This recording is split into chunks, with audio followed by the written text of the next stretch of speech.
You have now arrived at Stadium and Gale. The snap, the kick, it's been blocked again! Oh my! It's been blocked again! He's going to heave one deep down the field. It's going to be to the goal line. It's going to be caught! It's a touchdown! And the Gators have won the game! Tyreek Cleveland! Oh my! I can't believe what I just saw! Dropping back to throw, pops and fires the ball over the middle. It's Dory! It's Dory! Got a touchdown! Dory's got a touchdown! Oh man! Dory's got a touchdown! Hands it off to Harmon. He comes back. Say goodbye.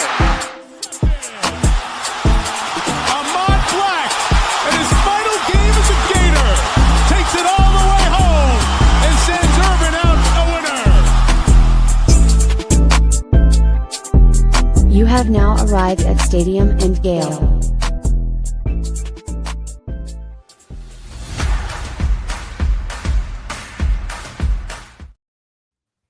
Boys and girls, ladies and gents, welcome to another episode of Stadium and Gale. It's your boy Corey.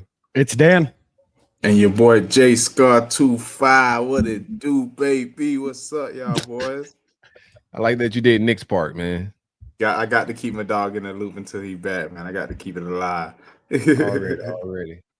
What's up, fellas? How y'all doing, man? Y'all good with it? Yeah, Day weekend? What was the vibes? Well, Memorial. We recorded on Memorial Day. So Memorial Day was great last week. Yeah. Yeah. I think you had one or two alcoholic beverages that day, allegedly. Everything's alleged. It's all alleged. No, it was a nice chill weekend. I'm going to be out of town this weekend, so kept it low key. And we had a bunch of rain here in the Tampa Bay area, so hope everybody stayed safe. A lot of wind. I guess a lot of hail today too. So otherwise, very relaxing weekend for your pal Dan. Yeah, man. I had a crazy one. I literally just got back from Atlanta, an hour ago now, probably. But yeah, I was up in Atlanta for the weekend. Family vibes. Unfortunately, my grandma passed away, so did a little funeral for her. It was nice though. Got to see my dad's side of the family. I don't get to see them too often, so that was good. My kids got to meet my dad's side of the family. You know, they ain't never really see them yet, so it was all good vibes other than the worst part. But she's resting easy now. She was a great woman and all that. Condolences, man. Appreciate that, brother. Appreciate it. Yeah, I didn't get into a whole lot, man. Graduation, so I dealt with that over the week, and then graduation parties and all of that type of stuff. So it's just been that type. Summer is here as well, so got to wake up this morning. No car loop, none of those shenanigans. Got some time back on my hands, so I'm just in that summer vibe. Tapping in. Got a big interview coming this week, man. Y'all stay tapped in and tuned with Flow Factory things. So I got a big interview lined up in that capacity. Had Portis on the show last week, so just been working, bro. Got more time to work now. That's it. Also, make sure we got to do an ad read for it, but that we got a media event that you guys got to pull up and hang out with us, man. Let's do the ad. We got a special guest joining us here shortly, so let's get into the ad read. Let's get into the show. Lot to talk about today. For sure. We definitely got to tap in. I see Sully in the comments. We'll tap in on that for sure. Stadium and Gale is powered by the great folks at Brun Insurance and Financial Services. Anything you need insured, and I mean anything, just give Greg a call. He'll let you know if you can insure it. I'll tell you that. From the Panhandle to the Keys, my man Greg insures life, auto, in his words, everything but health. You know, motorcycle, RVs, trailers, most importantly, your home, your cars, all the automobiles, man. Visit bruninsurance.com for a free quote. Don't cost you anything to see if you can save some money. Tariffs is going crazy in the world, man. If you can save some money, eggs is crazy. Eggs is through the roof. They don't affect insurance. It don't affect insurance, man. So if you're trying to save some money, either call 954-789-2204 or bruninsurance.com. Greg, what it do? Baby, shout out to Brun Insurance. I appreciate their sponsorship all of these years, and go check them out. We do want to again mention, I just put it in the YouTube chat there, but we are having our Independent Gator Media Day on July 27th. powered by the Sachs Law Group. So go check them out, thesaxlawgroup.com. This will be an event with us, High Top Sports, and Gators Breakdown at First Magnitude Brewing in Gainesville, Florida from 1 p.m. till about 4 p.m. Tickets are going to be $25. You can get them on the website. You can find that on our Twitter, Instagram, or in the YouTube chat. So again, go check that out. We'd love to have you. We are lining up a huge event for you guys at in my opinion, one of the best breweries in Gainesville, maybe the best brewery in Gainesville. We'll take care of you with the heat. There's an indoor-outdoor component of it, but go check that out. Again, Independent Gator Media Day, us, High Top Sports, and Gators Breakdown, presented by the Sachs Law Group. Already, man. Definitely gonna have some players pulling up for the meet and greet with players and all of that. We'll start making announcements here soon, but pull up. This is one of a kind new event that we're trying to make an annual thing. Us independent guys, your favorite podcast between the three. I know you guys enjoy all three, but everybody has their own favorite. But that's what's beautiful about this event. We all collaborating. We'll collaborate on a panel. And then each one of us will have our own little stations to get our own streaming and content. If you can't make it, we definitely be streaming, but it just hits different in person. The beer hit different. The vibes hit different. Big season on the way. Make sure y'all there, man. Tap in with us. Absolutely. So again, you can find that link on our Instagram, social media, X, and the YouTube chat. But again, we hope to see you guys in Gainesville on July 27th from 1 to 4 p.m. at First Magnitude Brewing. You can get tickets at the door, but we'd like you to get them early. Nick will be back soon. He will be able to update you guys on everything that's going on. He will be back soon. He appreciates all of the thoughts and prayers. We are welcoming Jonathan Safir onto the show today. He is a new assistant coach on the Gators basketball program, formerly the director of basketball strategy and analytics. He's been on Todd Golden's staff since he came here. Actually came over with him from the University of San Francisco. So he will be here shortly. And then we're also going to welcome standout linebacker Jaden Robinson to the program as well. Last week we had Chris Phillips on the show. We talked a little bit about baseball with him. Gators end up going 1-2 in the Conway Regional, ended up losing both games to ECU. They did have a big win over Fairfield there in between. But probably the big news that came out from that event was before the game, the Gators had their second game in a row delayed by at least an hour because of conditions and just things going on there in the Conway Regional. Kevin O'Sullivan was videoed yelling, probably not using all G-rated words with some of the field staff there. He was doing a lot of just complaining and discussion. So Jonathan's waiting for us, but I do want to read that statement.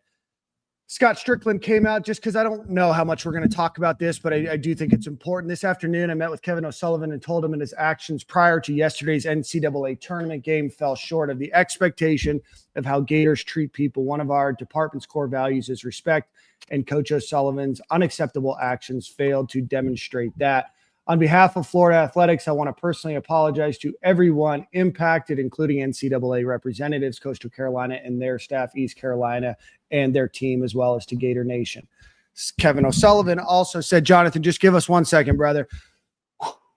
Prior to yesterday's NCAA game against East Carolina, I let my emotions get the best of me and channeled that energy in a way I should not have. I want to sincerely apologize for my actions and behavior to the entire NCAA regional field of Coastal Carolina, East Carolina, and Fairfield. The NCAA, the site representatives, Rick French and Mark Scalf, as well as the Gator Nation. I did not represent the University of Florida to the appropriate standards yesterday and take full responsibility for that and promise to learn from this experience and better moving forward. I appreciate the tireless efforts on behalf of the Coastal Carolina, their tournament director, Ben Stiles, and the NCAA over the course of the NCAA regionals. And I'm sorry for allowing this instance to get in the way of an otherwise great weekend of postseason baseball. So a lot of words. Hopefully you guys listen to them. We can talk about Kevin O'Sullivan's outburst if you guys care after, but that's where we're at. Any thoughts? My thoughts are gonna be like, I want to have a good time with that conversation. So let's have Jonathan on, let's hang out, and then we'll revisit that, man. Pause on that. With that, we welcome new Gators assistant coach, former director of basketball strategy and analytics, Jonathan Safir, to the show. Jonathan, pleasure having you on today, my friend. Welcome. Thanks for having me, guys. Absolutely, man. Well, we wanted to have you on a couple weeks ago. You guys have had what I would imagine is a hell of a schedule over the last couple of months since you guys won the national championship. You guys were in DC, San Diego, I think LA, Indianapolis, all over the place. And then a couple weeks ago, you were slated to come on and you guys were doing a recruiting visit that obviously paid off. But what has the last 6 weeks or so been since you guys won that national championship? Yeah, I mean, it's been exciting, exhilarating, and exhausting.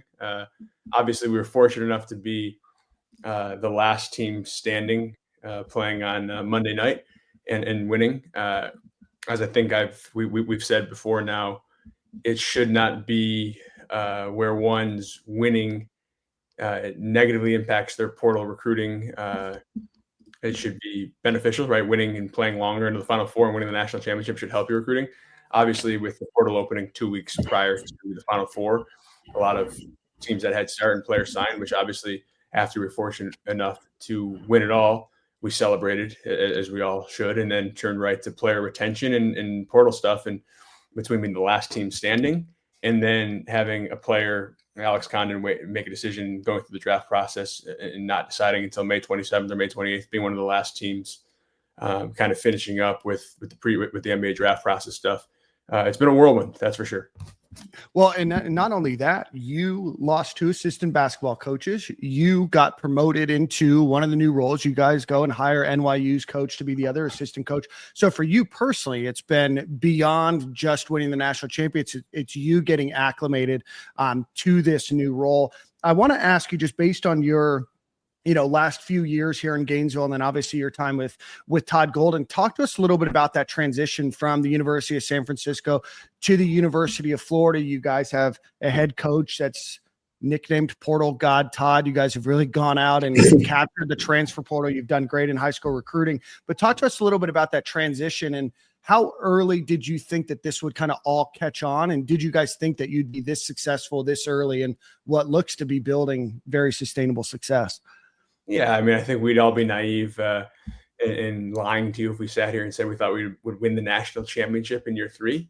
But I think our goal was to try and make the second weekend as quickly as possible. And the second weekend should be an attainable goal for any blue blood or program of that caliber, because once you make the second weekend, you've had a very successful season. At that point, a lot of luck is involved. You need players to stay healthy, players to make shots, other teams to miss shots. There's just a lot of things and a lot of variables that go into play, and having to win 6 different best of ones and just consistently getting to the second weekend or really just making the second weekend is what we kind of thought was the standard of a successful season. So that was kind of our goal. But I thought we had a chance to be successful, obviously with this group relatively early on, but even last year, the jump we made from year 1 to year 2, kind of instilling and installing our new offensive system, going from the way we played in year 1 to adjusting and adapting to playing 3 guards and 2 bigs, and kind of just trying to impose our will and win the line of scrimmage, for lack of a better term, showed that we had a workable blueprint and game plan that we could execute. And then we were able to fine tune it over the course of a pretty successful second year. And then obviously made quite the jump, going from 24 wins to 36-4 in the national champs in year 3. Jonathan, quick question, man. I know Todd Golden is a heavy analytical guy. How much of analytics versus real life field touch for the game do you guys kind of weigh on with from player acquisition, rotation with the roster, like in every aspect? Yeah, I think analytics impact everything that we do in all aspects of our program, whether, to your point, Corey, whether it's in-game decision-making, 2-for-1s, playing guys through foul trouble, end-of-half fouling. Obviously, you saw the Texas Tech game, end-of-game fouling, scheduling, trying to schedule the right teams, quad 1s, quad 2s, and then some lesser-by opponents, player development, player evaluation, portal recruiting, high school recruiting, you name it. There's not a thing in our program that doesn't have an analytical lens and vantage point to it.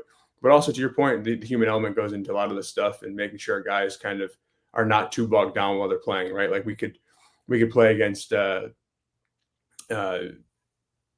Pettiford in the Final Four and know that he's really wants to get left.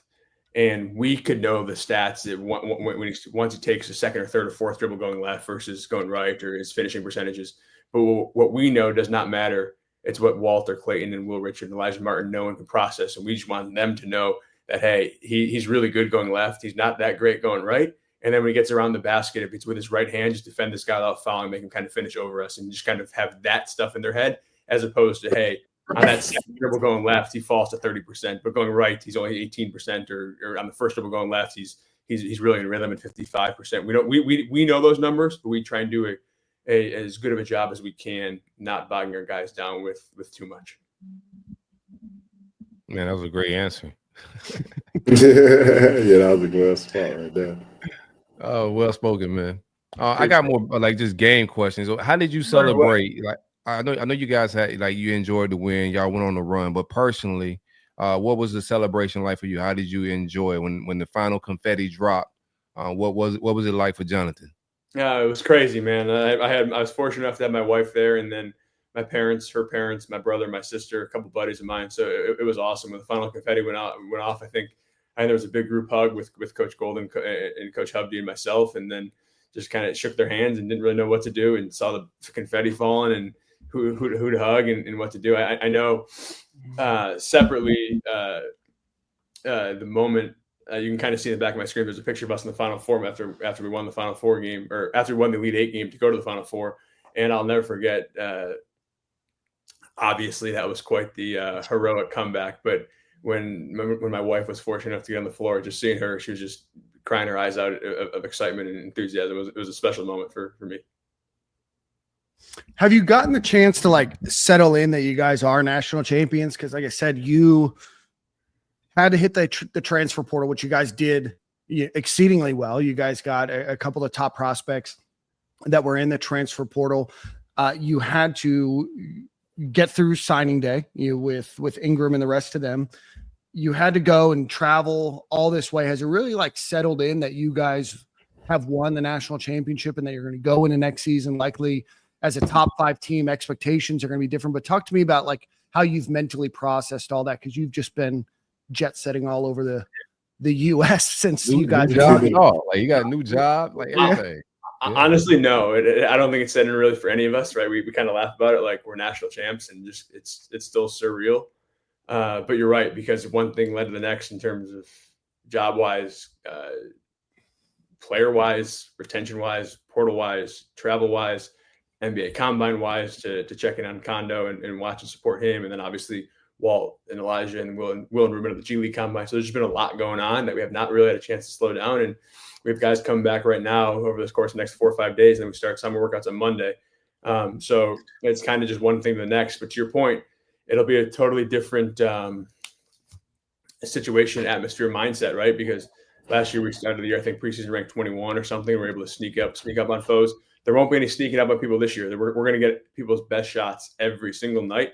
Sure. And we're gonna have expectations in media and coverage and discussions about the Florida Gators from now until we tip the ball up on November 3rd, and then from November 3rd until hopefully the last game of the season next year on April 8th or whatever it is on that Monday night in Indianapolis next year. And that's just the reality. Fortunately for us, I don't know if there's anybody better to discuss expectations and environments and all the above, and having been there and done that than one of our assistants in Torian Greens. I think he'll play a huge role in just kind of managing it all. And that goes for obviously the championship returners and the key players, Tommy and Kondo and Ruben and Micah.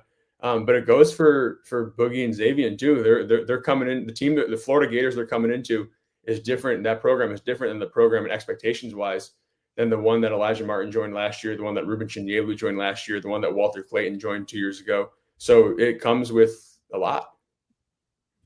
You guys saw, I think you guys saw Elijah's quote. I'm sure you saw Elijah's quote after we won the national championship. If you don't put on that jersey, don't consider coming to Florida if you don't want the smoke. For real. Yeah. So obviously the national championship was the best game hands down for you, but any other game to you throughout the course of the season that was real memorable for you, and or you just saw the players really come together and as one to kind of be like, wow, you really got a chance? Like, was there any game in the point of the season that kind of had you feeling like we could do this? The UNC game, which is basically a road game in Charlotte with about 90% UNC fans and a packed Charlotte Hornets Stadium. Right, that's hard. When we're down 4 at the under 4 media after having a comfortable first half lead, and then I think up 9 or so at halftime, and then them snap and then coming back right away to start the second half. We're then down 4, 81-77, I think it was, or whatever it was at the under 4 media. And Elijah just sitting there, the experience that part of our recruiting cell and having him was how he'd been there before and been to where we want to go, which was the Final Four at FAU. Just sitting there saying it's winning time, and not breaking stride and not looking nervous and just staying calm and like, let's go, guys. It's what we practice for. It's winning time. And we went out and won that final 4 minutes by 8. I think that was a key turning point just in terms of our mentality more than anything. Obviously, UNC turned out to be just okay relative to some of our other opponents. So not necessarily a turning opponent, but a turning point in terms of the mentality of like, we're here. And then from a national relevance standpoint in top 5 status, the home win by 30 against Tennessee, and then beating Auburn by 9 on the road in the game we're up by 20, I think in parts of the second half without Elijah Martin, we're obviously like, holy cow, we got a chance.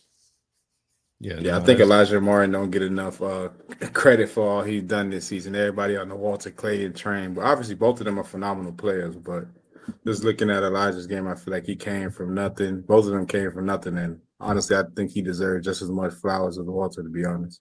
I think we had the best backer in the country. I think Walt was probably, or arguably, the best player in the country. I thought Elijah was maybe one of the most impactful, and like you said, most underrated. But don't sleep on Will. Will was obviously fantastic, and Denzel's really good for us throughout the course of the year too, in a fourth guard role. So, how do you get? Oh, go ahead, Corey.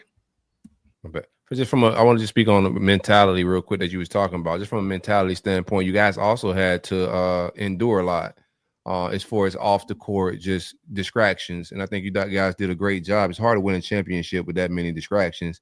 So even though you guys are going to step into next year with those expectations on you, and it's going to be a little bit tougher in that aspect, I think you guys did a very good job. I would like to know what the locker room sound like what type of rhetoric and what type of coaching from a mental standpoint that you're giving these guys to be able to shake the distractions and stay focused on the task at hand.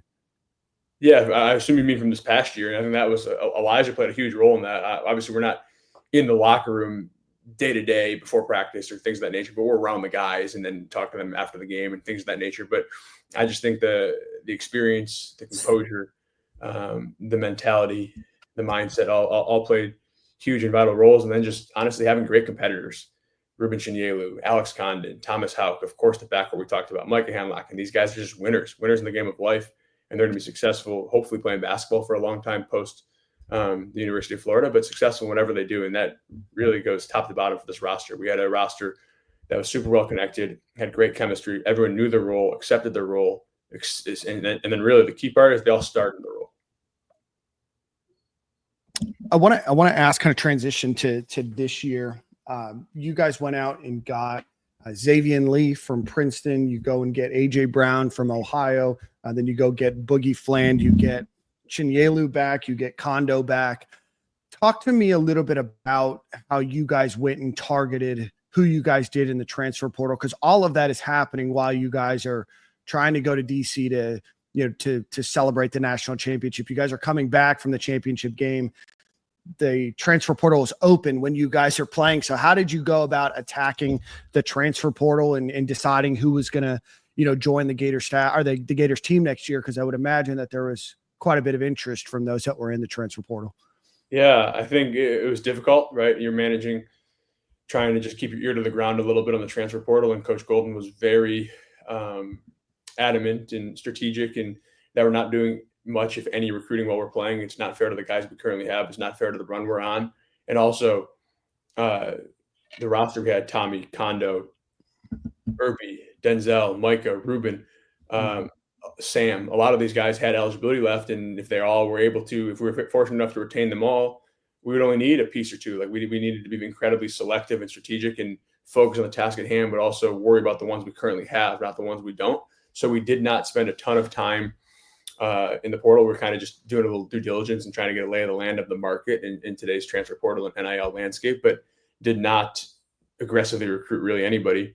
And then, when the season ends, we got to flip the page and have our end of year meetings and meet with their families or agents or camps and kind of figure out what they want to do with regards to hopefully returning. And then for Tommy and Ruben and Kondo, specifically going through the draft process. Tommy obviously ended up not going through the draft process, but that was a consideration, and just kind of playing through all that stuff in the scenarios and the situations. And as a staff, we're incredibly supportive of guys going through the draft process because they get feedback from NBA teams that you can't replicate. We can tell them about how hard they're playing on defense or areas that we want them to improve defensively or the missed blockouts as much as we want until we're blue in the face, but we ultimately still have a Florida logo on.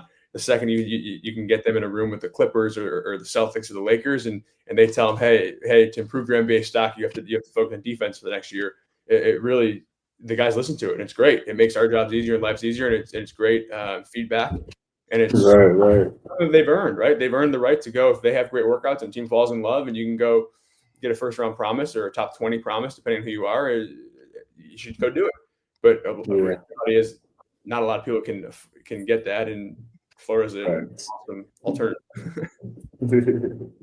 Already, man. Hey, my motto for last year, and I think he's gonna get an expanded role. I'm gonna ask you a question about my man Hawk. If you want to win, put 10 in. That's been my motto, man. You gotta play 10. How do you expect his game to expand, maybe in the offense and in the team, but also like what can he also improve to maybe take that jump to the pros as well? Yeah, I think we're gonna start him at the 3 instead of the 4.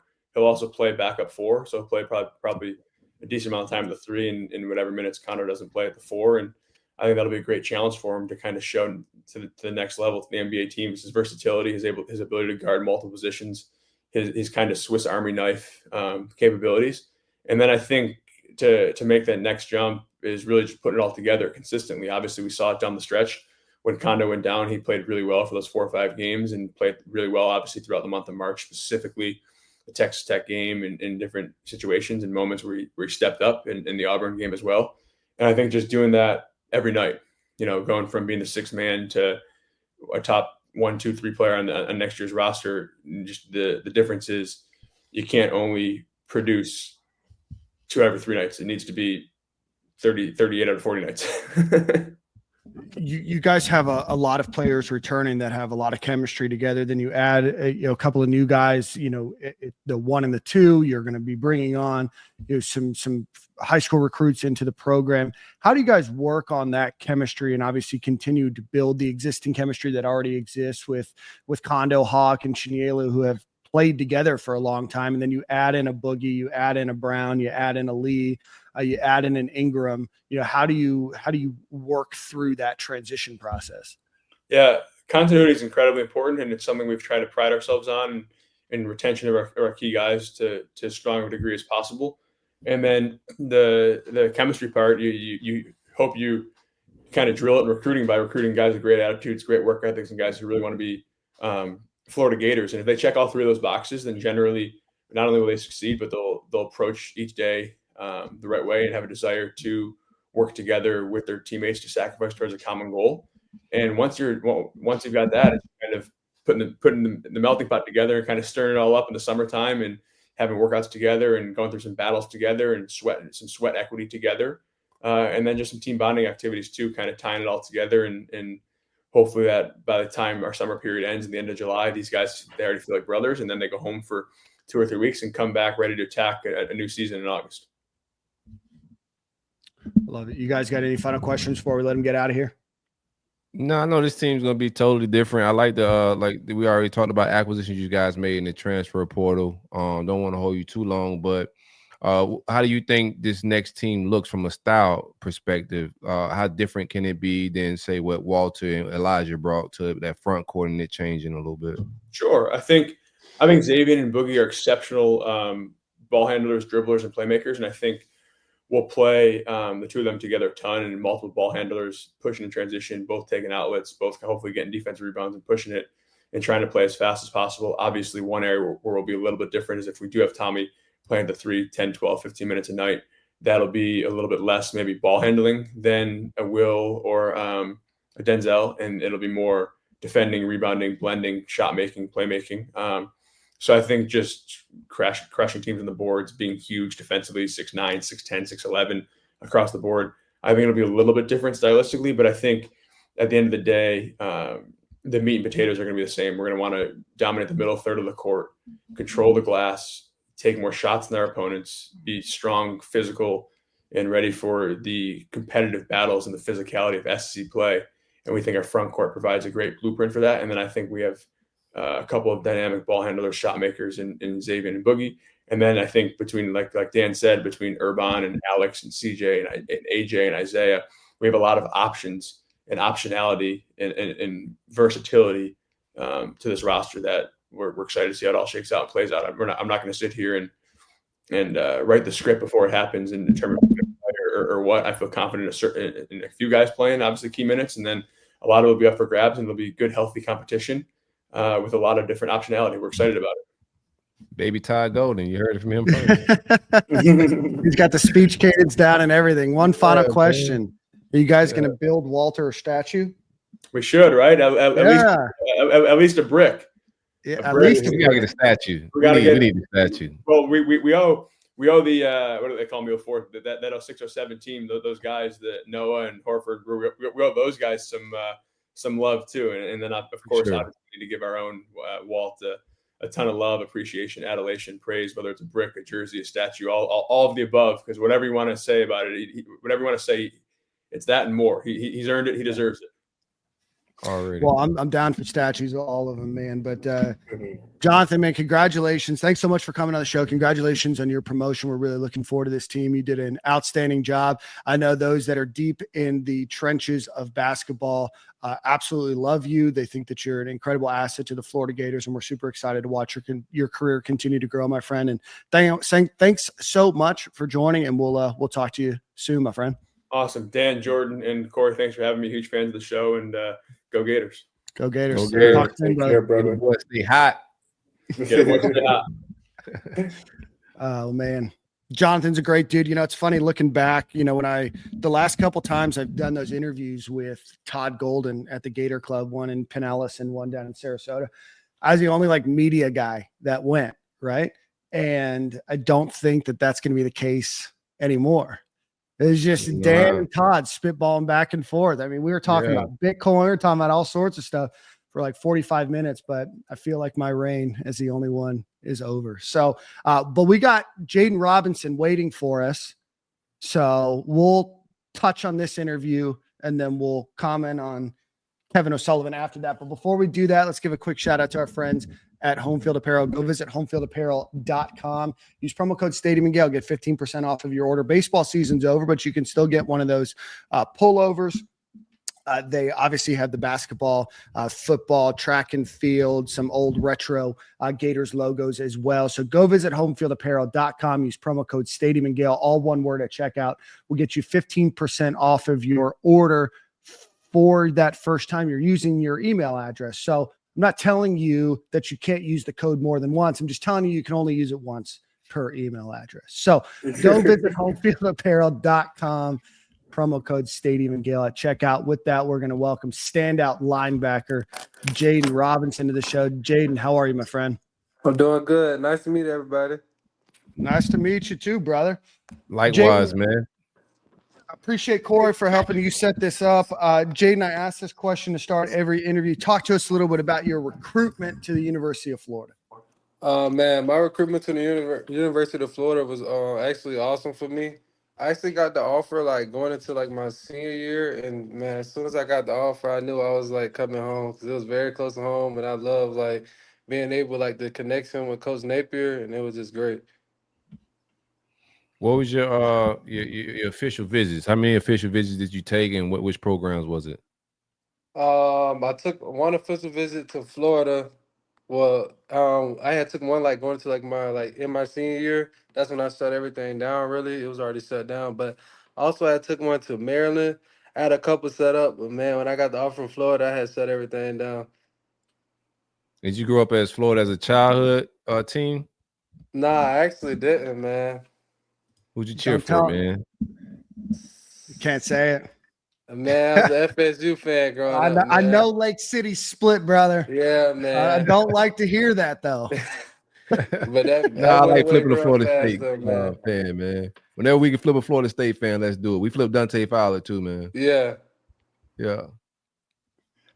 You guys, talk to us about your first couple years. You played primarily a backup role your first couple years at UF, slated to start this year on a linebacking core that is getting some praise by some national media, but definitely still a little bit of an under the radar group in terms of how I think you guys are going to perform.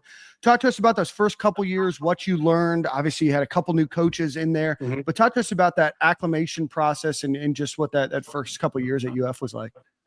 Man, my freshman year was really like a learning experience for me, just being able like to travel every game, see what it's like at those away games, man, at those hostile environments. I felt like that pretty much like helped me prepare going into my sophomore year, like seeing what it's gonna be like.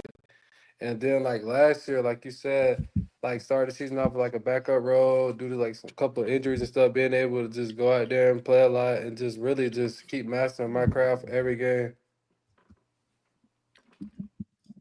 You're one of my favorite Gators. Go ahead. No, go that linebacker room. Just speaking on the linebacker room that you were just talking about, I think it's before Shamar declared pro. I talked about on this show of like somebody like we love Shamar, but we may want to nudge him pro just because the room is very talented. There's a lot of guys in there, and in this day of transfer portal, NIL, like it's hard to keep that many talented kids because like where the snaps at. So. Shamar ended up going pro, but what was his mentorship like when you guys joined the team? I know he's one of those guys that like to teach the younger players. What was his relationship like with you? Man, Shamar was like my big brother. Like soon as I got here, because he was actually my roommate. Like soon as I had got into Florida over there at Stadium House, he really was just taught me the ropes to everything. Really, like every time he was watching film, I'm trying to watch film with him. He going to get extra work. I'm following behind him. That's pretty much how that went with me and Shamar. Okay, I like that, man. What's the competition like in that room? Like it's a three-headed monster right now with you. And we keep saying three-head, but it's really four with Aaron Childs, you, and then you have Pup and also Miles Graham. Four guys there, four killers, starting to get some attention. And I was a little nervous about that, even with the transfer portal, wondering if one of you guys may both, be selfish to get more snaps, more money, whatever it may be. What's the culture like that Billy is instilling for you guys to sit around and be patient and play as a group, knowing that it takes a group of guys to make a championship run? Like, what's that culture like that's keeping you guys intact? Man, it's very competitive, but we also like we love each other to death, man. It's like we always pushing each other, and we were coming in watching film together. As when one get extra work, we go follow behind each other. We just doing everything as a family, really. We just love each other. That's pretty much how it is in the background. So I got a quick one for you. How's your relationship with Coach Mike P, man? I was my boy at my time there in Florida.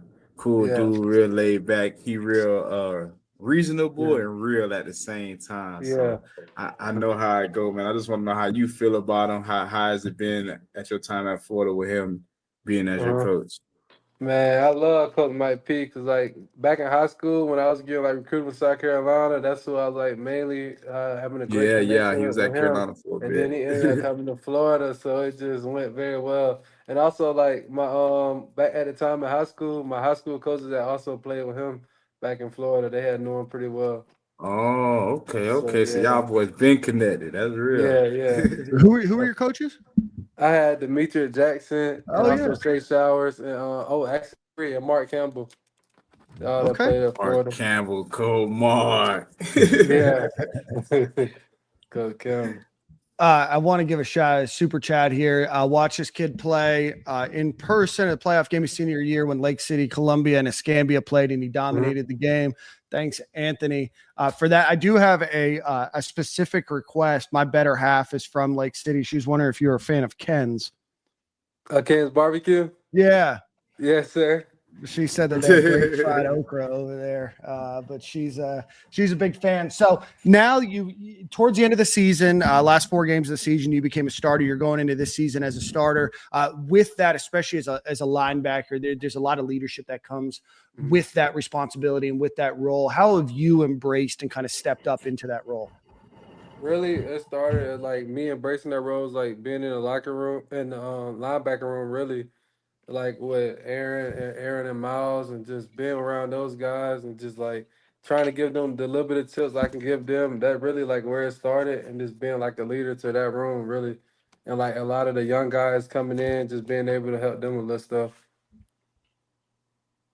Who in the linebacker room just you're impressed with outside of yourself? Like, you know, Yeah, in that room, you're impressed yeah. with in the weight room. In the weight room, Yeah. we got I say Miles and Aaron. Yeah. Yeah, They Aaron look looked like like an it. alien out there. You know yeah, what I mean? Yeah, yeah. yeah. They look like it. I got another question for you from the running back room. You know, you guys got to face them. Who do you not want to run into? I know you're a linebacker. You want all the smoke. Everyone want But all the who, smoke, nigga. Line them all up. Man, man, like, who's your really, biggest man. competition in that inside drill when it's all muddy and it's straight Mm. run? Like, who's causing the most havoc out of that very intimidating running back room?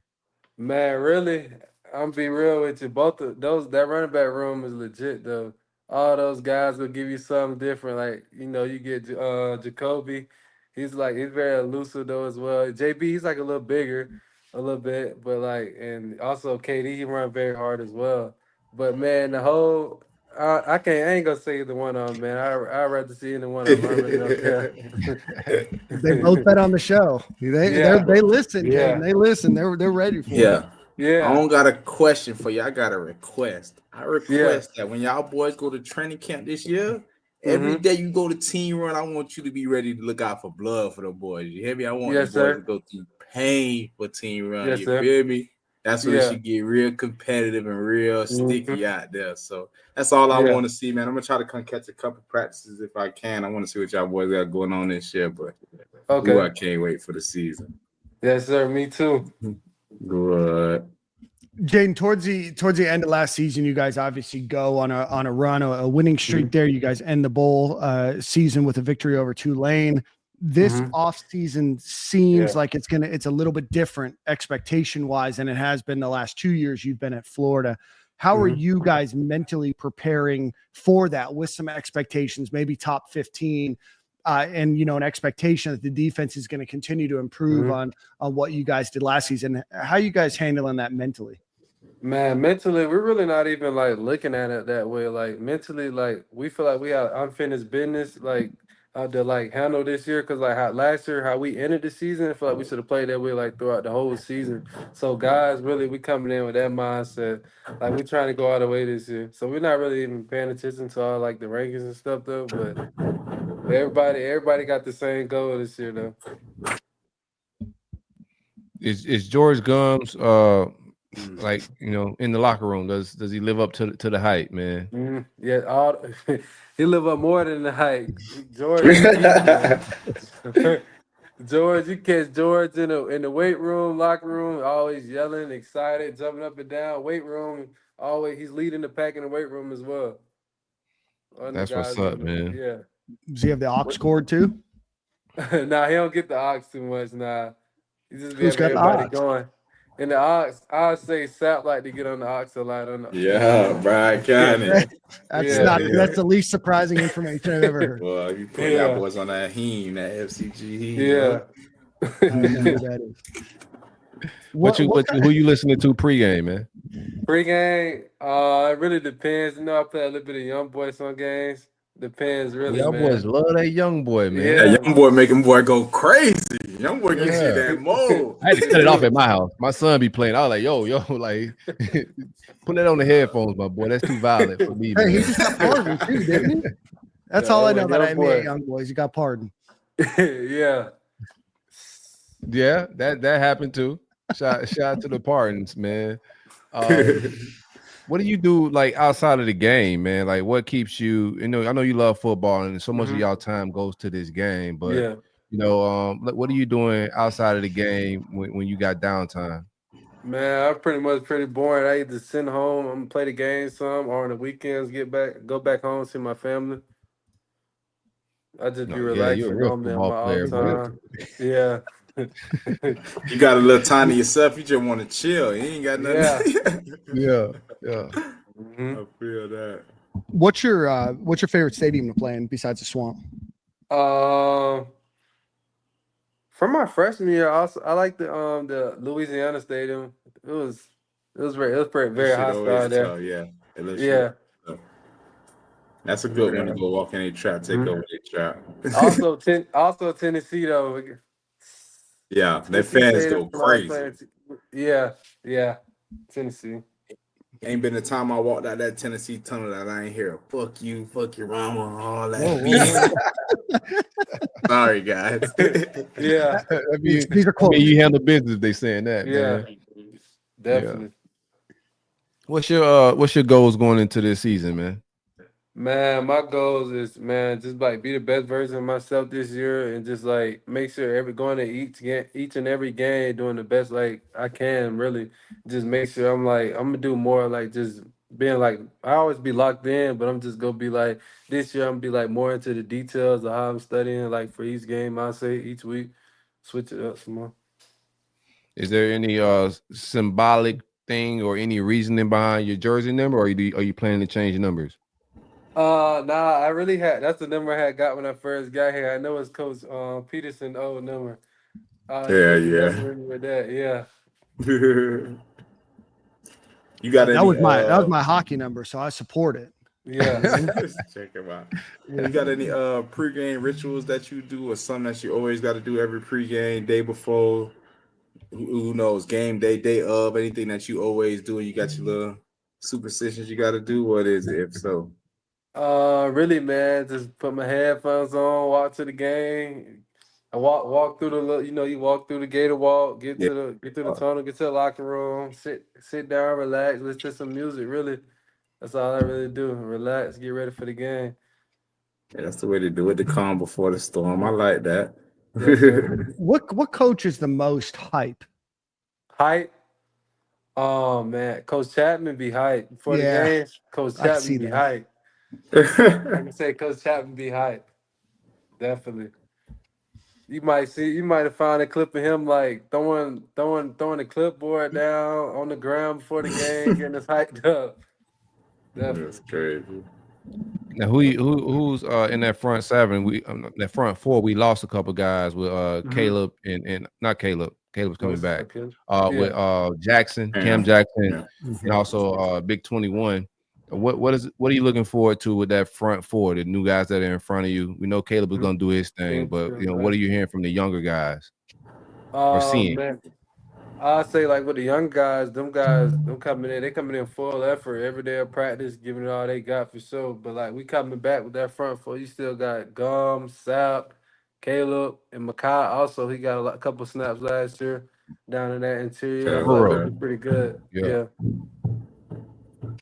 I think Burrow is going to be one of those dudes. I know Mm-hmm. just the fans wanting to go get some Porter guys at defensive tackle at that spot. But I'm just a fan of playing these young boys, man. We got them out the recruiting trail for a reason. We beat top teams for them.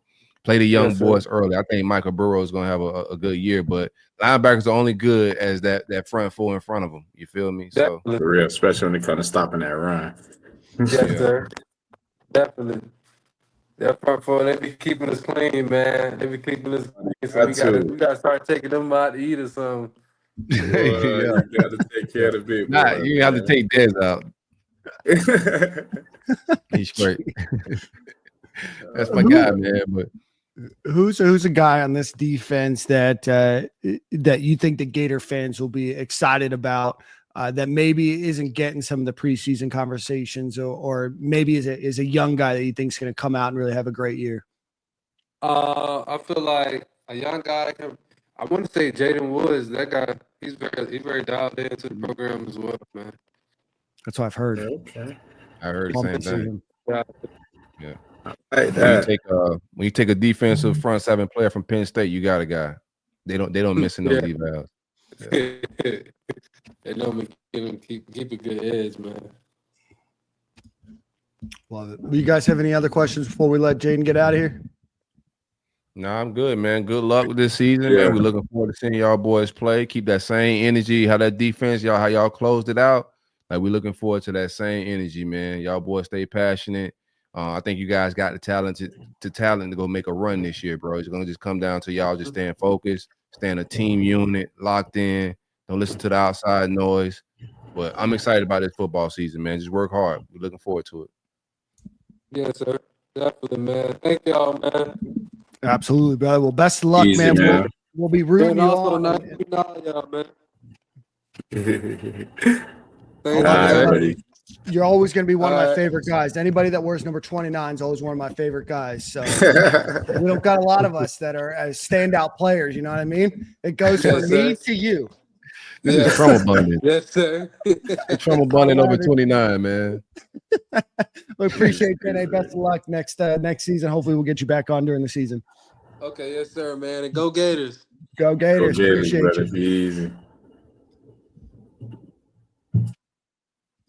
I can't not hype the number 29. You know what I mean? Yeah, come Not on. a That's a lot of us layup out right there. there.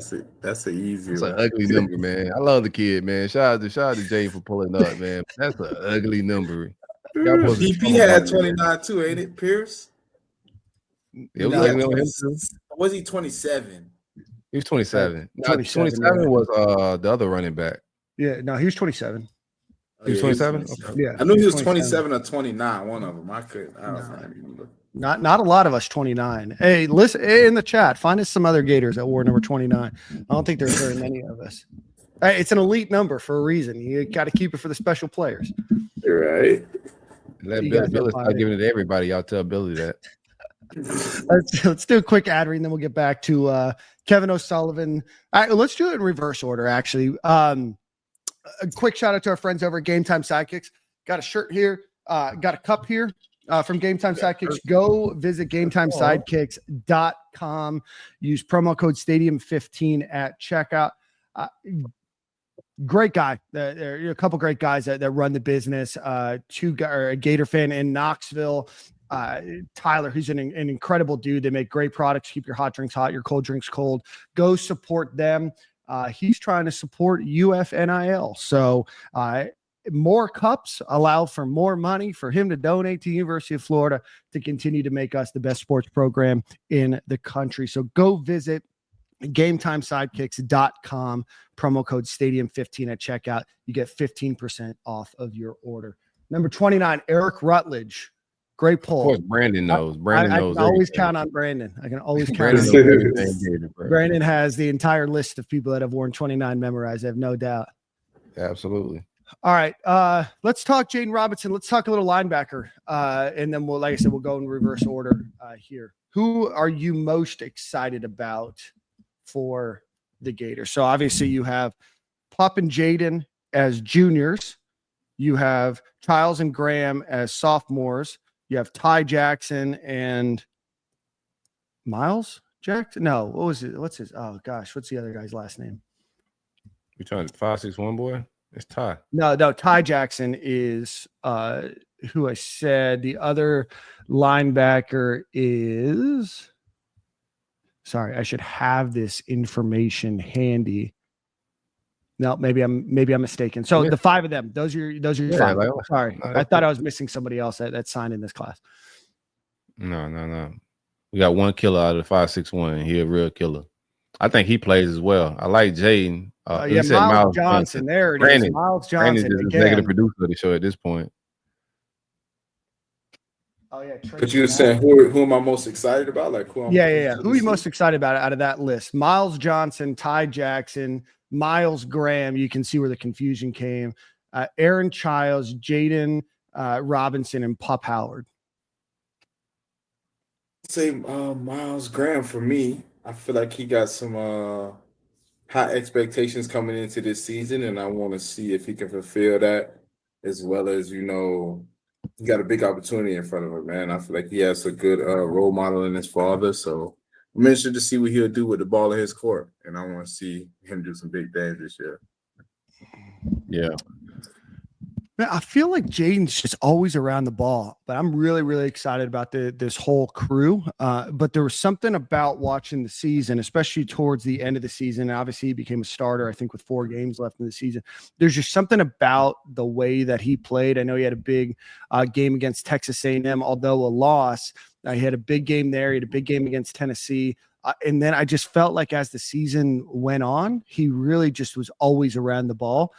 Whether he made the tackle or not, he was always one of the first guys there. So I'm really excited about Jaden Robinson, and I think he's a great glue piece to Pup Howard and Miles Graham. And obviously you're going to see a lot of Childs. You're going to see some of Ty Jackson too, but there's just something that sticks out to me about the way that Jaden Robinson plays. And I think I even said that during the season too. So go check the tapes.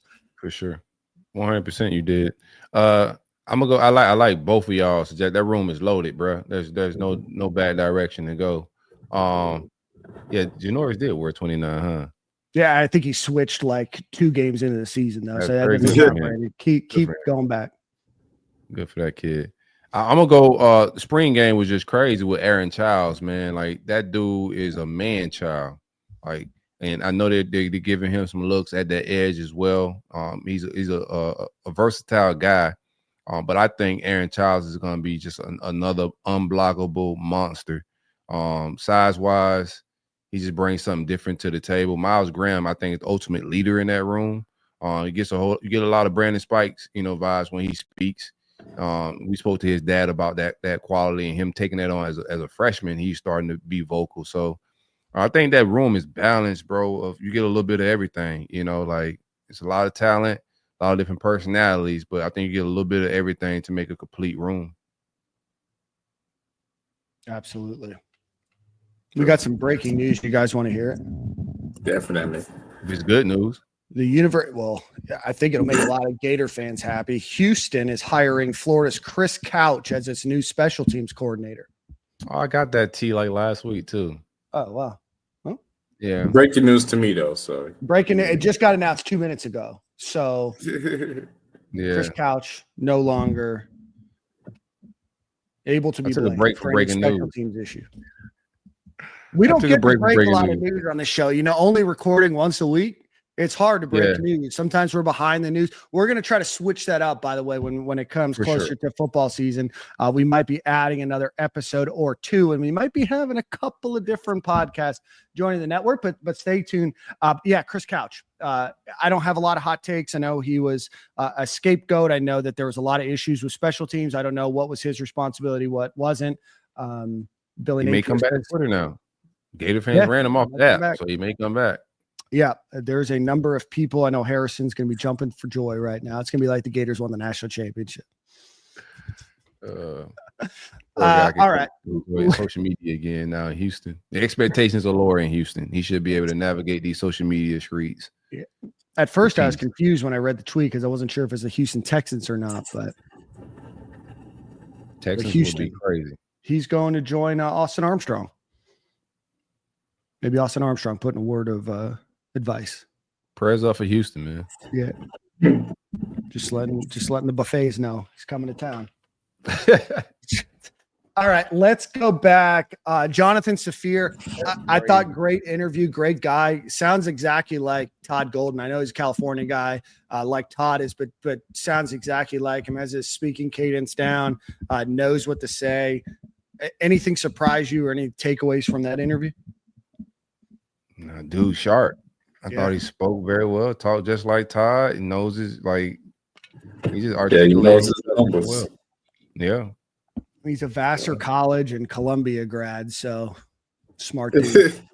Yeah, I was about to say, man, them numbers sounding like they numbering just right. I'm glad we got them out for sure. Like when you really think about it, bro, I mean, some of that stuff does matter for real. Like, and a lot of teams don't really take time. Like you said, he really don't like to put too much on the players and making them remember the real numbers and stuff. But if you got an idea of, okay, when he do this or do that, I'm trying to just basically hear to kind of give myself a better chance of a miss. So if you got little tools like that, right, that's like shit, giving you the answers to the test almost. So you talking about what a player does after every fourth dribble. I was just like, whoa, like that's cheat codes at this point. Yeah.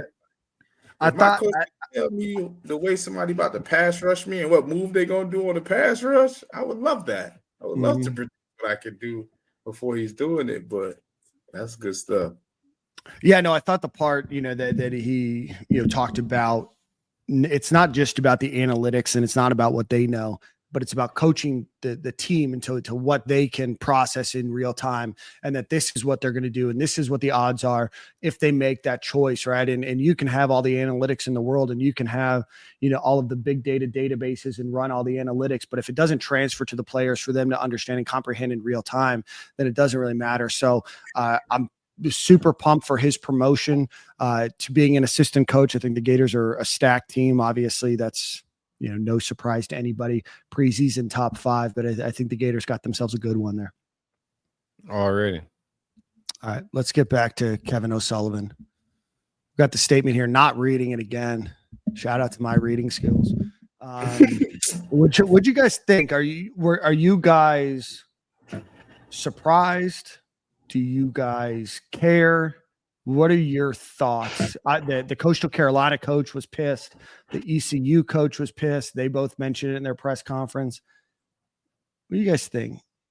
They got little man syndrome. They should be pissed. I don't agree. Like, I think he should have handled. I think they should have handled himself. He should have handled himself a little bit better. Considering you're representing the University of Florida. But I don't think it's no crazy deal breaker, man. I think Sully got a lot of frustrations that he dealt with this season. And he thought that, the time being moved could affect his team. We didn't show up at the end of the day. I know fans are frustrated from that standpoint of the performance we put on the diamond this past weekend. But I'm not buying a whole lot into this, man. Sully, I think, has shown his worth to the university. I think he's a good coach. It was a frustrating year. 2 years removed from a national championship. You don't have to jump out the window on anything. Do I think this statement is what it is. I don't think Sully spent a whole lot of time and thought on this. It's baseball, it's sports. He wrote it. Right? People gonna get riled up. It's testosterone in the building, bro. Like, that may happen. You may have a Will Muschamp moment, bro. That may happen, but it's not that big of a deal.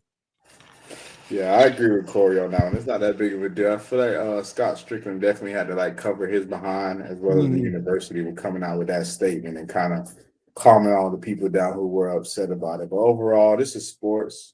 Like Corey said, there's a lot of testosterone in the room always, and high emotions running. And when you're passionate about something like this, sometimes that ends up happening like that. So, yeah, I was talking to somebody that knows baseball a lot, not Nick, but somebody that knows baseball a lot, that said if this would have happened, and obviously the circumstances would probably not avail themselves to be like a regular season game, but they think that Sully would have probably gotten suspended a game or a series because of that, and just the way that it looked and everything else. So it's water under the bridge. They've got a long season, or a long off season ahead of them. They've got to go a lot into the transfer portal. They've got to figure out their pitching.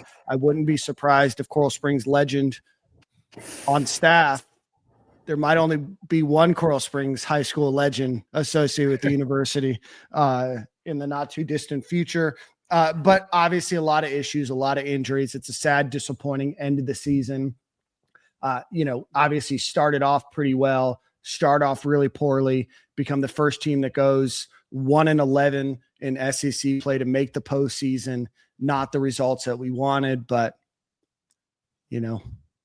I want to get into a deeper talk. We'll get some of the baseball guys to come back on here, since talk some postseason.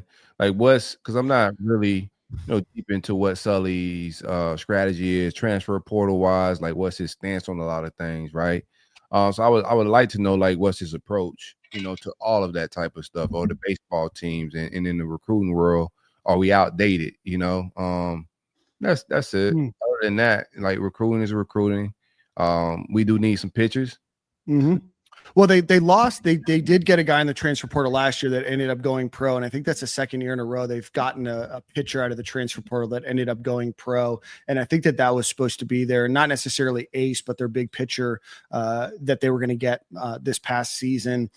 I know that the roster this year costs more than the roster last season. Probably not what you want to hear. Gators finished third last year. And yes, they finished third because their game finished after Florida State's game, who came in fourth.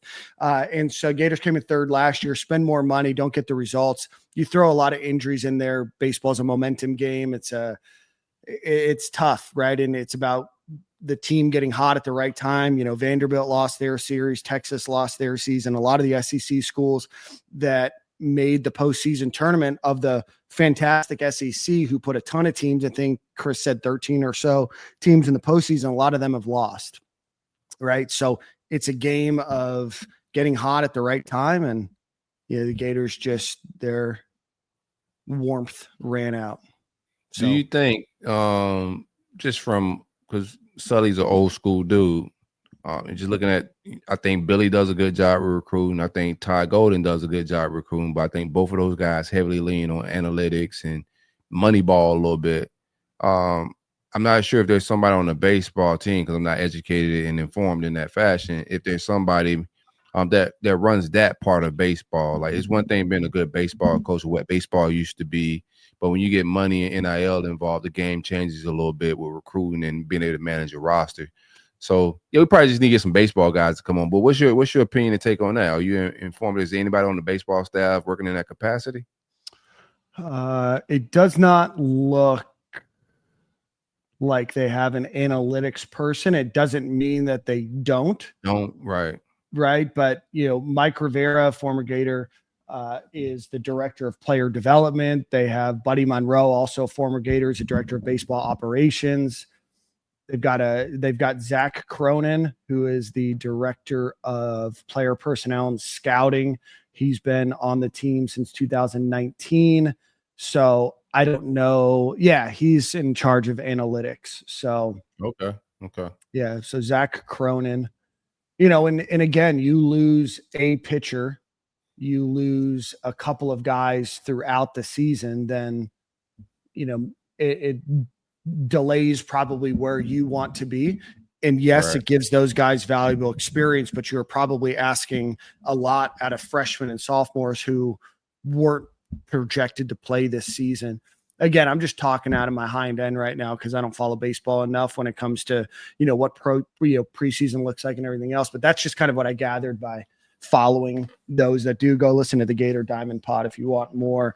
But I know that they're very disappointed. Everybody should be, disappointed. You expect to beat ECU. Chris got us hyped last week about the Chris Gators. lied more than I lied, bro. Yeah, that's crazy. Chris is getting eaten up. Keep watching that YouTube video. I appreciate that. He was lying in place for Nick. He was the fourth guy on the show. He's like, Nick's out. Let me lie for Nick real quick. I was hyped, bro. That game got crazy. The first game got crazy quick. I'm like, all right, let me turn this off. Maybe they get better. Look at the timeline, they got no better. The betting favorite to win that regional. Coastal Carolina did win that regional. So, just an unfortunate last couple of weeks or couple of weeks. I mean, the SEC tournament and everything else. But yeah, so Gators go to an important offseason. I expect, not that I've heard of anything, but, I expect there will probably be changes being made and, hopefully the Gators are able to rebound. Kevin O'Sullivan has made the regional 17 years in a row, which is the second longest behind Dallas Baptist. And if I'm putting 2 and 2 together, Dallas Baptist probably plays in a pretty easy conference and they can recruit pretty well in the Texas area, which is pretty good baseball. So, valiant effort by them. The softball team unfortunately lost their couple of games in Oklahoma City, so they are out of the running. And then men's golf unfortunately did lose in the national semifinal as well. So a valiant effort by a lot of the Gator spring teams, and we still have track and field left to go. And I would imagine Mouse has got the boys ready. All right. Everybody loved the game we played last week. So you guys want to play the game again? Let's do it. Why not? Let's do it. Let's get it. All right. So the first one, this is going to be all off the dome. I haven't told the boys anything. Thanks. All right. You got to pick one. Maybe we won't do the full team again, but we'll just pick and choose a few that I have here. We've got Kyle Trask. So 7,386 yards, 69 touchdowns, 15 interceptions, fourth in the Heisman, 16-6 as a starter. Versus Rex Grossman, 9,164 yards, 77 touchdowns, 36 incompletions. Second, probably robbed from the Heisman Trophy to Eric Crouch in 2001. Boys, chat, let us know too. Kyle Trask or Rex Grossman? Who you taking? You know what I like about both of these guys before we get our takes off? They both end up taking a higher rated recruit or prospect's job at that, pretty much, because Rex came in competing with Brock Berlin, who's like the number one quarterback in the country. And Rex is like a 3-star. He ended up winning that job. Kyle Trask ended up taking over for Felipe while he's out hurt, and the rest is history. So I like that both of them were underdogs. But sexy Rexy, bruh. Like Rex was a different type of animal. Should have won the Heisman. Could make the same argument for Trask, but that boy at LSU went crazy that year. But I thought Rex is robbed. I like Rex. You just got to deal with Rex off the field. Midtown warrior, Midtown legend. You know what I'm saying? Like he's gonna vibe out. You got to live with that. But Rex Grossman was the ultimate gunslinger. He should have a Heisman and should have a statue out front. To be honest with you. Mm-hmm. Yeah, comparing his numbers, I know Eric Crouch is a running quarterback, but Rex Grossman absolutely was robbed of that Heisman Trophy. 100%. Jordan, what do you got? You know I got to go with my boy, man. I got to go with Kyle Trask on this one. I feel like he was robbed of the Heisman too, in my opinion. Rushing TDs, hell of passing yards. What we doing here? But it is what it is. But yeah, I got to go with Kyle Trask. Maybe I got to do some more homework on my boy Rex Grossman. He was obviously a little bit before my time. I was probably like 5 years old or so. They played from 2000 to 2002, so I don't know what year you're born in, but I have an idea. 96, so I was about 5, 6 years old. I probably was not even watching cartoons really. But he's on the big wheel, man. Yeah, he was Jordan was watching Rugrats as Rex Grossman was the nation's leading passer. Man, I love Kyle Trask. I love everything about his story and everything that he did for Florida. An incredible run. We'll never forget Kyle Trask. I will never forget when Corey and I were watching that Georgia game together in Orlando. I drove over from Orlando. We were at the Cush House. There was a bunch of people there, and Gators were down early 14-0. And Corey's like, as long as Kyle Trask is my quarterback, we're not out of any game. And Florida came back. That is like, I've been to a ton of games at the Swamp. Like, I will put that experience and that time together as one of my all-time Gator moments. What a day that was. But I got to go with Sexy Rexy. You know what I mean? Just an incredible. That was a day. So I was super chill. We got rivals. We had the Cush House at the time. So we got, Miami fans, Florida State fans. They all in the building. They kiki in as Georgia. It's starting to run it up on us a little bit. And I was just like, bro, I'm just not tripping. Like, Kyle Trask is finna lock in any moment now. And the rest gonna be history. I just kept telling Dan, I was like, bro, we straight. Like, Kyle about to lock in here in a minute. And he went out there and started hitting back shoulder throws to Kyle Pitts. Like, he just started hitting all type of crazy throws. Grimes in the air. He got everybody looking come on. good. I had a blast that year, man. Shout out to Kyle Trask. I got to meet the guy again in person. That offense was an offense to remember that year. I can't lie. Yes, man. That was a fun year. Didn't Kyle Trask, though, he's got the passing record? Yeah. I think so. But definitely, in a season, I believe he does. But the game was a little bit different, back then. Yeah, definitely. It was more of a running type of vibe back then. Yeah. So we got 2 for Rex, 1 for Kyle. Can't go wrong with either one. But that's a fun one. All right. We're going to date people a little bit. Jordan was 2 years old when he finished. We got Seatric. Well, the other one wasn't. You weren't much older for the other one. We got Seatric Faison, 2,246 career rushing yards. Best season was 1,267 yards and 10 touchdowns. One of the most productive single season backs since Emmitt Smith verse. So he was there from 2002 to 2004, Jordan. Terry Jackson, 1995 to 1998, 1,698 yards rushing, 603 yards receiving. Best season, 894 yards, 9 touchdowns. Shined at that 2006 national championship game. Again, both guys that are amongst the better running backs that have ever played at UF, but probably both of them still a little unsung in their time. So Seatric Faison versus Terry Jackson. That's tougher than what people want to say. Seatric Faison is just a home run hitter, and he had a real crazy season.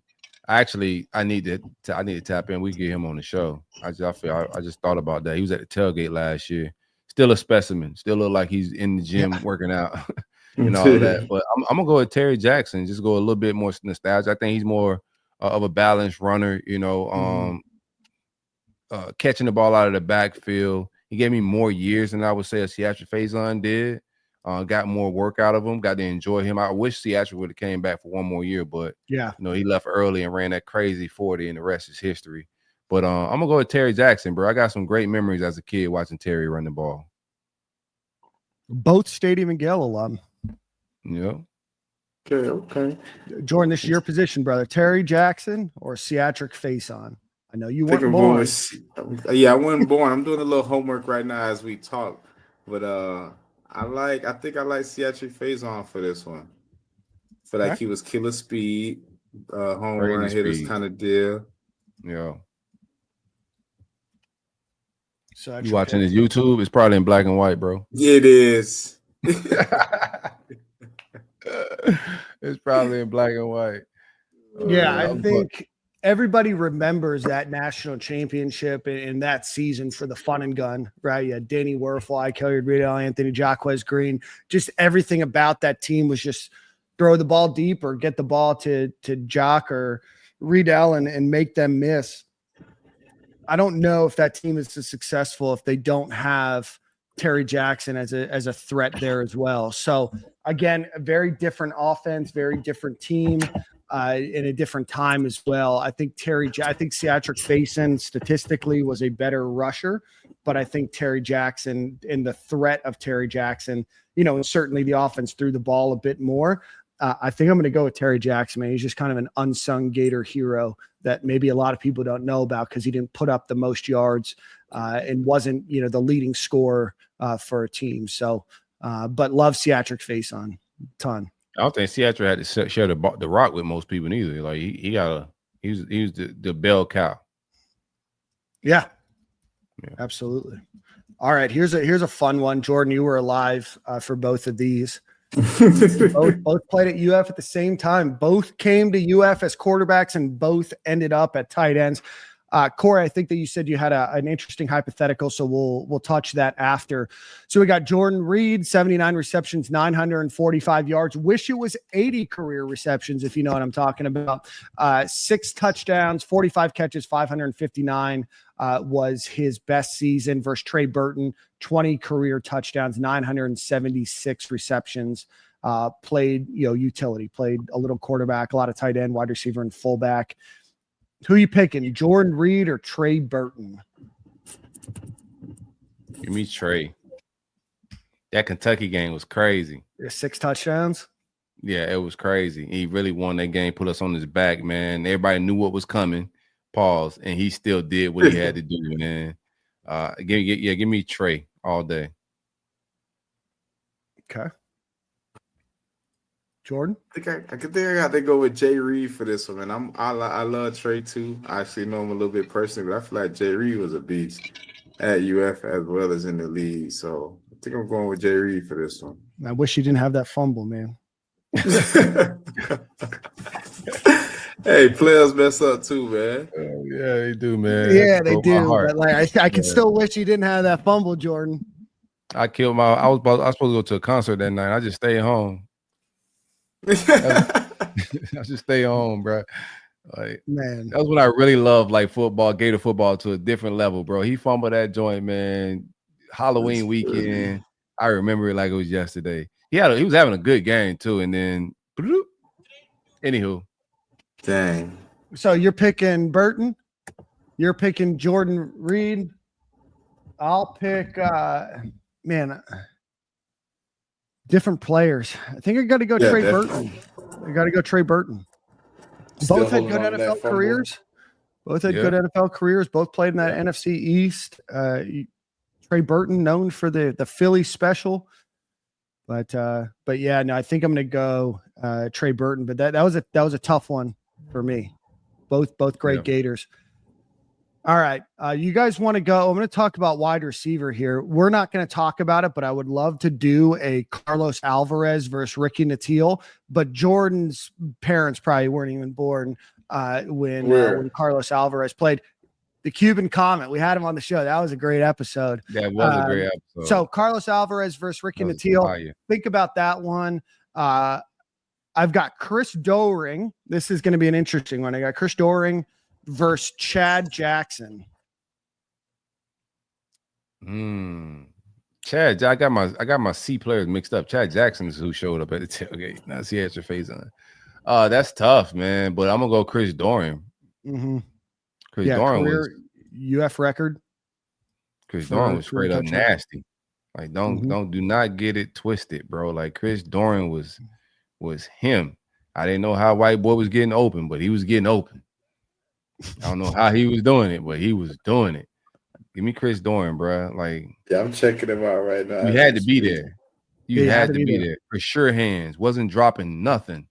You know, was getting open. Wasn't doing no celebrating, nothing fancy. You know, none of that, bro. Just go back to the huddle. He a blue collar worker, huh? He just coach's son. Okay. Yeah, the high motor guy.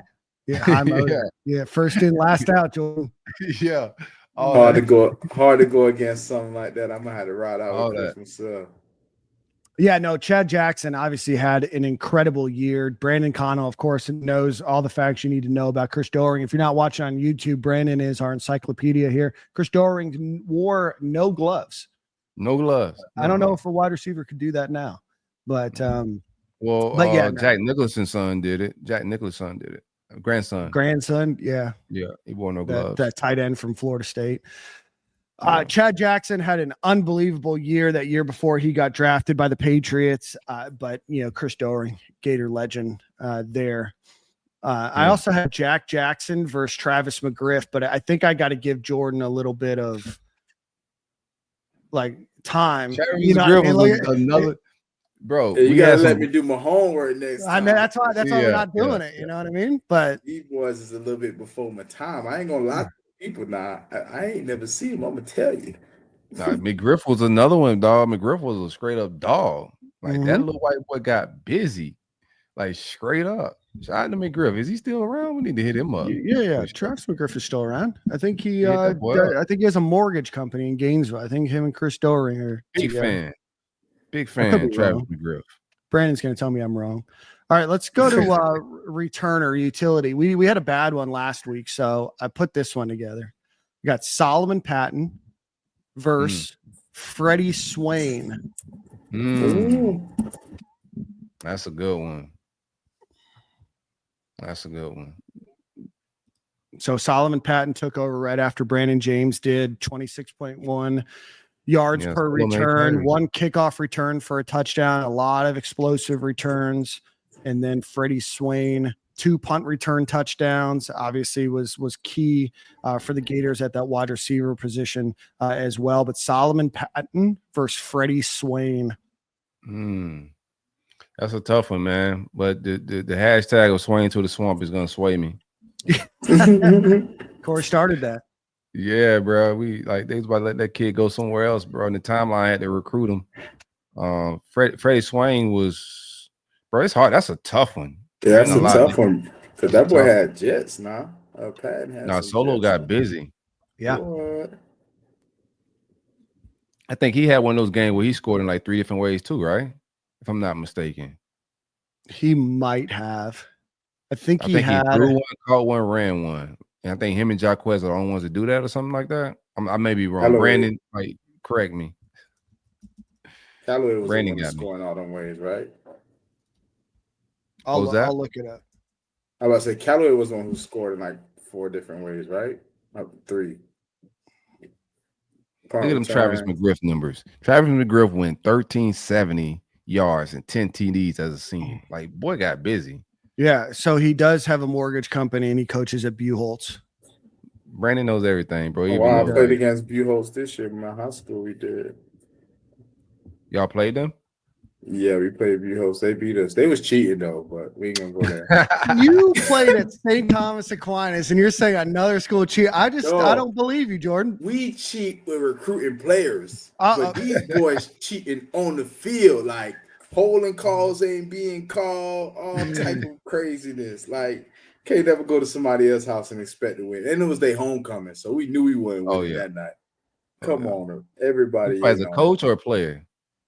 As a coach, I went there with Newman this year. Oh, my bad. I was like, Yeah. We would have St. blew those Thomas up, playing, boy. but oh, well. All right. So who do you guys have? Patton or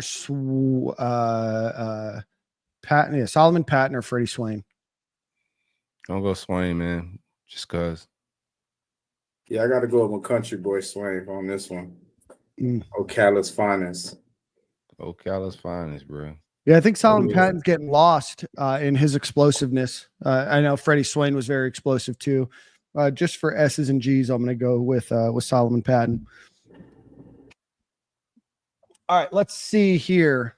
A lot of people were upset that we didn't have Lito Shepherd last week. So let's do a comparison to Lito Shepherd. There's a lot of names you can go with, right? Vernon Hargraves. Who else? Janoris Jenkins, Joe Hayden, the guys that we talked about last week. Sorry. I had my list pulled up and then I clicked out of it. So I got to go find him. All right. So Lito Shepherd versus, we'll start with Vernon Hargraves. Give me VH3 all day. Oh boy, the internet is going to be mad at you. They're gonna be mad at me too. Give me Vern. The internet's going to be mad at you. The internet's gonna be mad, but Vern came in freshman, and he was like, the league ain't paying out for him how I did, but in college, he was that boy. Yeah, he just, I'm not even discuss the pro stuff, but in college, bro, he showed up. This is my second favorite Gator DB, bro. I got, Joe is one, then Vern's two for me. Vern came in, that Miami game, almost won us that game. He almost returned the pick to get us that dub. But, from freshman year on, like, he was the best corner on our team, and he locked down the side of the field, like legit locked down. And model citizen, didn't get in a whole lot of trouble, just came out, handled business, and left with a very, I would say, if he had a different situation, you would like him to get the natty. Did Lito get a natty? No. Neither have a natty. Yeah, I gotta go with Vern, man. Yeah, both first-round draft picks. Forgot Tony George. When you're going off the dome here, sometimes you'll skip a guy that played in the 90s. Tony George played for the Gators, Jordan, back when they won the 96 national championship. Okay, so when I was coming out the womb, got it. Pause. Yeah. So I'm going to go Lito Shepherd. Obviously, I think that Vernon Hargraves was great. I thought that Vernon maybe regressed a little bit, maybe that junior year, or maybe it was a little, I don't want to say checked out. That's the wrong word. But maybe wasn't as much a little bit. I'm sorry? I think him and Hendo both did it, where they were kind of protecting themselves for the draft a little bit. Yeah. I think times were different, right? Like now the money that you can make compared to the money that you made then. But Lito Shepherd was a nostalgic pick for me. Both very similar, both All-Americans, both all SEC players themselves. But I love Lito Shepherd, man. There's just something about Lito Shepherd in my memory. So I'm going off nothing more than just who I liked more when I was growing up. And, that's all I graduated around the same time Lito was playing ball. I think he's a year or two older than me. He's out in Jacksonville killing. And I went to the state game where they played Glade Central, and it was at the Swamp. So, watching them guys while this is active, while I'm in high school, Lito was probably the best corner in the state that year. And you got just getting a little nostalgic for the fans back then. But you're in the Swamp, Reigns versus Glade Central. You got a Florida Gator commit at receiver with Reggie Vickers versus Lito Shepherd at corner. Like it was a barn burner of a game. If you can find that on YouTube, definitely go back and watch, man. But they played the state championships in the Swamp for I think 2 or 3 years while I was in high school, which was dope. All right, let's see here. All right, I'm going to ask you guys to use your imagination here a little bit because this guy was often injured. And now feel free if you want to replace him. I've got Mike P, 249 career tackles, 127 tackles in one season, which is nuts to me. 1996 national championship, physical, tough guy. And then I've got for the other linebacker, just because they're similar and injuries really hindered this person. So I want you to use your little imaginations here. I got Alex Anzalone. And that's not a bad one, though. That's not well, thank you, Jordan. I appreciate that. That's a good one. Who would you pick? Mike P or Alex A? Again, statistically, Mike P wins, but yeah, Mike P. Definitely rolling with Mike P, but Angelone was definitely a beast and very, very underrated. Obviously, due to a lot of injuries as well, but he still managed to fight through them and gave his best efforts when he could. Was a part of a really good defense. Still found his way to play with a great linebacker room. So obviously, it showed that he was a baller. No, he was an animal. But Mike P was smart as hell too. Yeah, I mean, athletically, he was fast, sideline to sidelines. It was a reason why he played in the NFL as long as he did. You know, even with the injuries that he had, right? He's still getting burned, still collecting them checks. But Mike, just at the times running like linebackers asked to do different things at that time too. Yeah. But between the tackles, downhill, like Mike P, Johnny Rutledge, that combination of boys playing together, they brought pressure for sure. Absolutely. I was about to get another story, but I ain't gonna do it to y'all this time. You going Mike P, Corey? Yeah, Mike P. Jordan, you're going Mike P? Yeah, Mike P with it. Yeah, I'm going to go Mike P. It would have been awesome to see. I mean, Alex Anzalone in the time that he had with the Gators was incredible, still playing in the NFL. Mike P, 14 years in the NFL himself too. So this is the last one we've got. Carlos Dunlap, 19 and a half career sacks, 26 and a half career tackles for loss. The MVP of the BCS title game. And then Dante Fowler, 14 and a half career tackles, 33 tackles for loss. So Carlos Dunlap versus Dante Fowler Jr. Give me 6. Yeah, I'm about to say, I'm going with the 6 guy. Can't lie. Yeah, and Dunlap gotta if Dunlap would have, showed up sober, he wouldn't have got that DUI, bro. Like Tebow might have not cried. He was not sober, and he got pulled over, Yeah, and then we got to see Tebow tears. But I think if Dunlap plays that game versus Bama, I think we have a different outcome, to be real with you. Bama they had their way that game a little bit with us. And we definitely missed Dunlap that game. So 6 guy, bro, like it was just different when Dante every snap, it was pressure.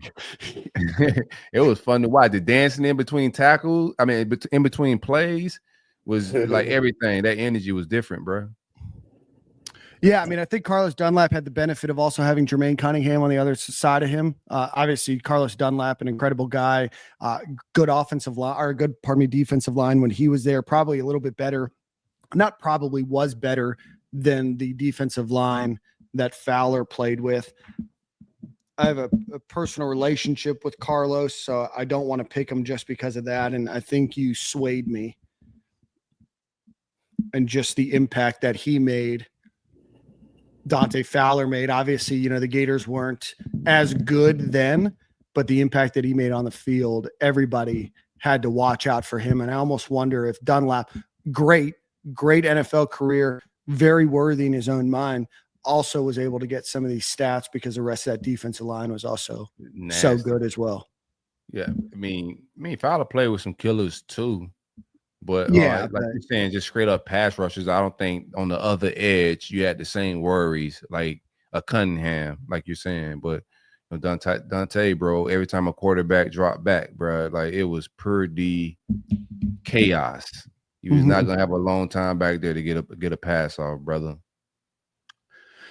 Yeah, no, but do appreciate what Carlos Dunlap was able to do in that BCS national championship game against Sam Bradford and what they were able to do. Chat, let us know who. I've always wanted to say that. Chat, let us know who you guys got, Carlos Dunlap or Dante Fowler Jr. Guys, I think that brings us to the end of our show here. Anything else you guys want to talk about before we wrap up here? No, man. Just make sure y'all come to the. We need to do some games. Next y'all show up next week. We're gonna do some trivia games. They do some ticket giveaways for the media event that's at First Magnitude Brewery in Gainesville. It's gonna be your boys, Stadium and Gale, High Top Sports, and Gators Breakdown with Dave and them boys, Shelton. We all pulling up. We got some other smaller platforms that's gonna be coming up as well. We'll get some current players and former players. Come tap in with us. Come hang out before the season. This is something we want to do annually, trying to just provide you guys some different, engagement and experiences, NIL, your favorite podcast, etc. We got to see if Travis McGriff will come. Pause. I mean, he's in town, right? He's in town, yeah. Yeah, man, Chris Doering. You think he'll line one up with me? I wanted to see if I could, Yes, I do. Yeah? I do. Yeah. Think he can take me? Paul? Yes. think he'll route me up? Yeah. Bro, I got no faith. My own people. Be your own people. You could. I think you'd clamp me down if I tried to run a route. Oh, no doubt I clamp you down, bro. You wore 29. Yeah.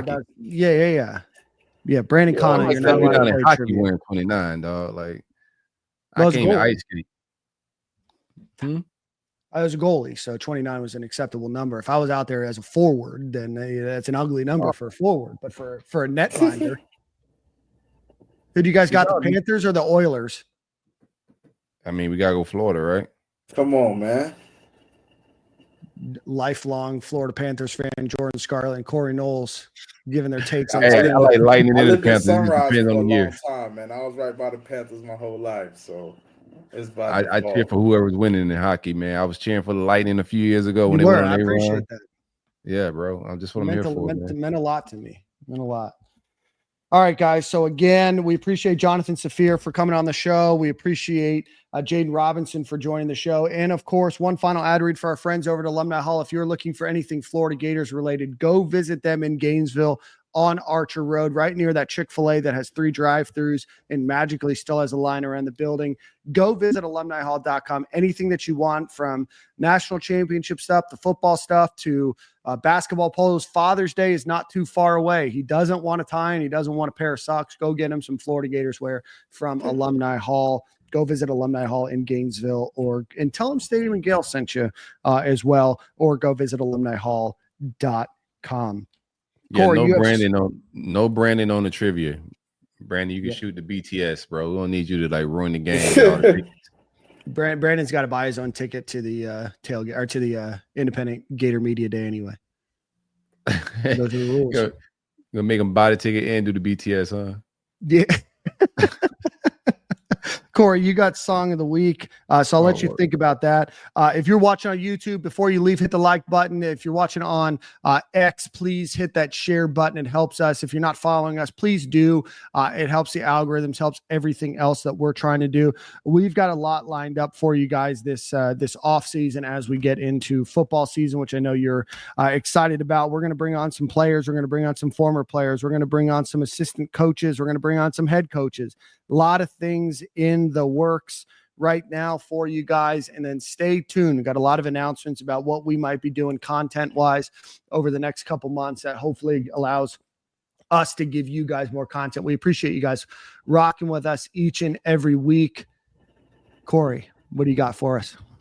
I'm trying to see what type of advice I want to give y'all, man. I'm not gonna go with that. All right, I'm overthinking it. Let me get La Noche. That's LANOCHE. Song called Navy Blue. Like it. Yeah, deep joint. Check it out. Let it sizzle in your spirit. Very good. Very good. Well, we'll see you guys same corner, same time next week. Thanks everybody for watching.